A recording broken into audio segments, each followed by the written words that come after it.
നമസ്കാരം. പ്രതിരോധ മേഖലയിൽ നിന്നും പുറത്തുവരുന്ന ഏറ്റവും പുതിയൊരു പ്രധാന വാർത്തയെക്കുറിച്ചാണ് നമ്മൾ ഇന്ന് സംസാരിക്കുന്നത്.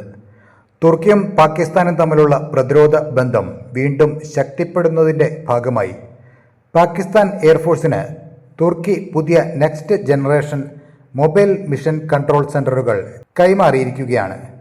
ഈ സംഭവത്തിന് പിന്നിലെ പ്രധാന വിവരങ്ങൾ ചുരുക്കത്തിൽ നമുക്കൊന്ന് പരിശോധിക്കാം. എന്തുകൊണ്ടാണ് ഈ പുതിയ ഉപകരണങ്ങൾ?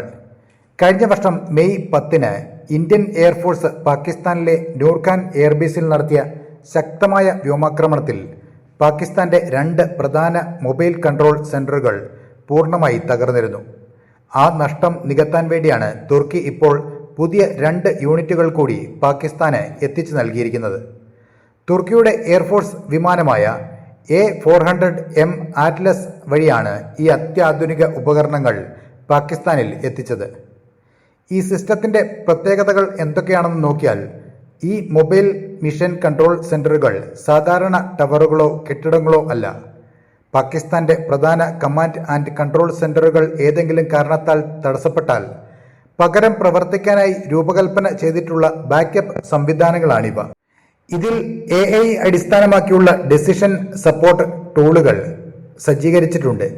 ഇതുവഴി പെട്ടെന്ന് സാഹചര്യങ്ങൾ വിലയിരുത്താനും ശത്രുക്കളുടെ നീക്കങ്ങളെ പ്രതിരോധിക്കാനുമുള്ള വേഗത്തിലുള്ള തീരുമാനങ്ങൾ എടുക്കാൻ പാകിസ്ഥാൻ വ്യോമസേനയ്ക്ക് സാധിക്കും.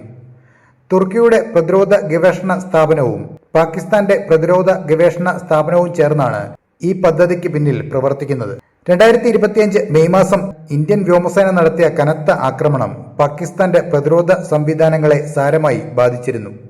ഈ അതീവ രഹസ്യ മൊബൈൽ യൂണിറ്റുകൾ തകർന്നത് പാകിസ്ഥാന്റെ സൈനിക പ്ലാനിങ്ങിന് കനത്ത പ്രഹരമായിരുന്നു എന്ന് മാത്രമല്ല, അമേരിക്ക ഉൾപ്പെടെയുള്ള മറ്റ് രാജ്യങ്ങളെയും അത് ആശങ്കപ്പെടുത്തിയിരുന്നു.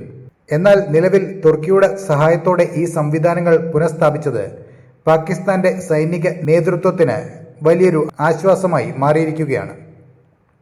ചുരുക്കത്തിൽ തുർക്കി ഇന്ന് പാകിസ്ഥാന്റെ പ്രധാന പ്രതിരോധ പങ്കാളികളിൽ ഒരാളായി മാറിക്കൊണ്ടിരിക്കുകയാണ് എന്നതിന്റെ ഏറ്റവും വ്യക്തമായ തെളിവാണ് ഈ സംഭവം.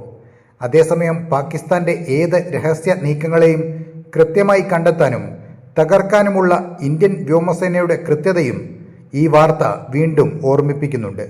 ഈ വിഷയത്തെക്കുറിച്ചുള്ള നിങ്ങളുടെ അഭിപ്രായം കൂടി കമന്റ് ബോക്സിൽ രേഖപ്പെടുത്തുക. അപ്പോൾ മറ്റൊരു വാർത്തയുമായി വീണ്ടും കാണാം. നന്ദി.